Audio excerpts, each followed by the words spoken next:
buenas, en este vídeo vamos a hablar sobre los tres tipos de inversión que por lo general se suelen considerar seguros según los datos de rentabilidad e histórica, y que serían las acciones a través de fondos indexados, los bonos a través de fondos indexados y el alquiler de viviendas.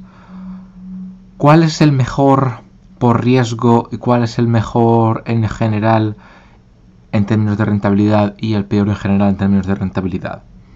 Bueno, vamos a estar asumiendo, por supuesto, que en términos de vivienda estamos hablando del 5% de las viviendas que son una buena inversión para alquilar. El 95% de las viviendas no son una buena inversión para alquilar, porque el ratio, el porcentaje de alquiler que le sacas en base al valor de compra, una vez hemos pagado el precio de la vivienda, el ITP, los gastos de compra, etcétera, etcétera, no son lo suficientemente atractivos. En general, para que una vivienda sea relativamente atractiva, tendría que superar el 5% de rentabilidad anual. Todo esto considerando que la rentabilidad habitual de las viviendas de alquiler suele oscilar entre un 5 o un 6% anual. Si tienes mucha suerte, un 7% podría llegar a conseguirse, pero es difícil, y existen periodos temporales en los cuales, según la zona y según el tipo de vivienda, puedas obtener una rentabilidad superior de hasta el 10%. Pero esos momentos suelen ser puntuales y no tienden a durar con el paso de los años, por lo tanto no son atractivos precisamente, entre otras cosas, por el impuesto de transacciones patrimoniales, que suele ser un porcentaje X de la vivienda y que hace que invertir para un plazo de años corto no sea rentable. Sin embargo, hay una serie de viviendas que son interesantes.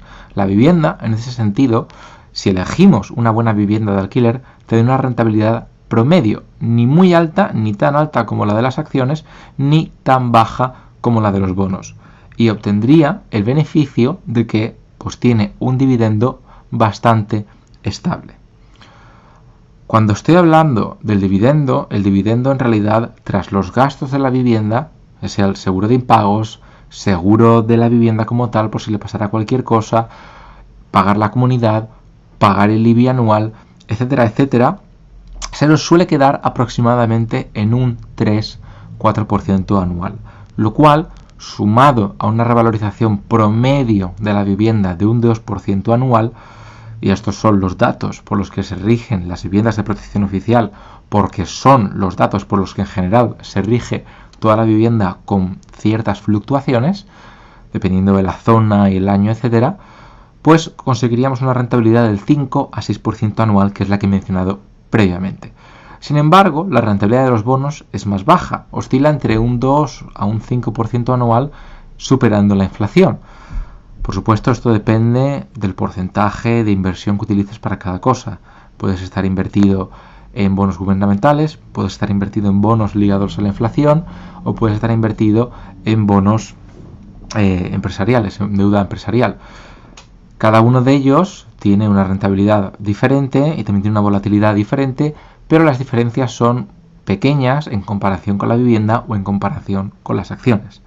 Por otro lado, y un portfolio diversificado va a dar una rentabilidad entre dichos porcentajes. Y por otro lado, las acciones suelen dar una rentabilidad histórica de entre el 7 y el 10%. Si queremos ser un poco más realistas conservadores, de entre el 7,5 y el 9%, pero tienen la desventaja de que son mucho más volátiles, como hemos visto, por ejemplo, en el año marzo de 2020, con la gran crisis que hubo histórica desde prácticamente 1929. Sin embargo, lógicamente ofrecen más rentabilidad. ¿Qué tipo de activo deberías escoger tú? Va a depender casi exclusivamente de tus preferencias. Tus preferencias en base a tus necesidades, en base a tu psicología y en base a qué estés dispuesto a asumir, ya no solamente a nivel psicológico, sino a nivel financiero. Por lo tanto, si no te importa que tus inversiones tengan una gran volatilidad, pero quieres que estén disponibles siempre, al menos el capital que esté invertido al valor que tenga, las acciones son una buena opción. Si también quieres tener el capital disponible, pero no quieres que sea volátil o no quieres que sea demasiado volátil, te puedes ir a bonos, pero la rentabilidad va a ser menor. La vivienda, sin embargo, es para muchos o un todo en vivienda o un nada en vivienda, porque como siempre tiene a la gente que le atrae y la gente que la odia. Los motivos principales para odiar la vivienda son simples. Pones demasiado dinero en una misma cesta, por lo tanto si hubiera cualquier problema con esa vivienda, es una gran cantidad de dinero invertido de tu patrimonio que no te está dando la rentabilidad que debería. Y puede ser desde simplemente que esa vivienda no sea una buena vivienda para alquilar y la hayas juzgado mal en su momento, hasta que esa vivienda tenga una serie de problemas ocultos que no has sabido ver o que han surgido de forma inesperada. Desde que la vivienda fuera una vivienda de protección oficial y no pudieras alquilarla, o pudieras alquilarla solamente a gente como residencia principal, o solamente con un techo máximo de alquiler, lo cual es muy bajito y te estarías mejor invertido en bonos. O puede ser simplemente algo tan burdo y simple como que la persona de la que hayas alquilado el piso decida no pagarte y tengas que ponerte en peleas legales con abogados por el tema. O puede ser algo tan simple como que te hayan ocupado la vivienda, con K.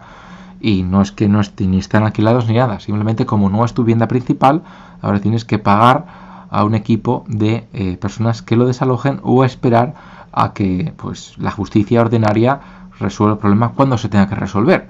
Y el tercer punto, por supuesto, son los destrozos. Y sí que es cierto que en este ámbito tenemos dos cosas, un seguro antiocupas o un seguro antimorosos o un seguro por lo que le pueda pasar a la vivienda, pero sí que es cierto que los seguros, con todo mi respeto, dependerá del seguro, por supuesto, pero por norma general yo soy bastante cauto, porque todos hemos oído historias de un seguro al cual le vas a reclamar el problema y no te quieren dar el dinero suficiente, ya sea porque te han robado bienes en la vivienda, porque se ha destrozado la vivienda por cualquier problema, porque te la han destrozado ladrones, ocupas, una catástrofe natural, aguas en el edificio, humedades, lo que sea, ¿vale?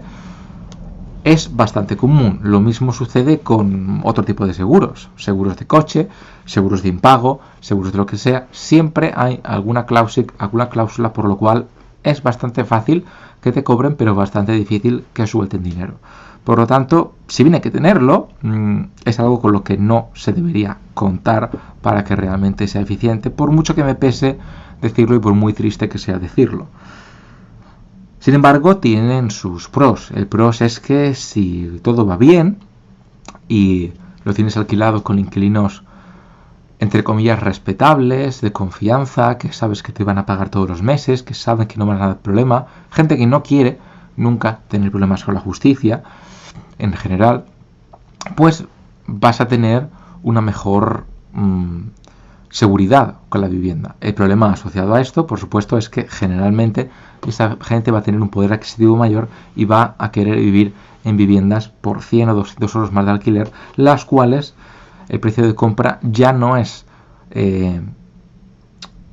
equiparable al precio de compra de una vivienda con un alquiler inferior y por lo tanto estarás bajando tu porcentaje de rentabilidad con la vivienda. Es decir, si yo quiero comprar una vivienda por 100.000 euros y alquilarla por 500, no es lo mismo que si yo me compro una vivienda de 140.000 euros y la alquilo por 600. El alquiler nos sube de forma proporcional y la gente que más segura es a la hora de alquilar, el mejor perfil de la persona alquilable es aquella que va a alquilar esas casas por un poco de dinero más, las cuales tenían un precio mayor de compra porque están mejor. Lo que yo generalmente llamo casas vivir en lugar de casas para alquilar. Con toda esa información puedes tú montarte la opinión que consideres y a partir de ahí distribuirte tu portfolio. Yo siempre he sido un firme defensor de los fondos indexados y por lo tanto te recomiendo que entres en mi página web www.mentanorte.org/inversiones, donde te explico cómo invierto yo. Eso es todo y un saludo y hasta el próximo vídeo.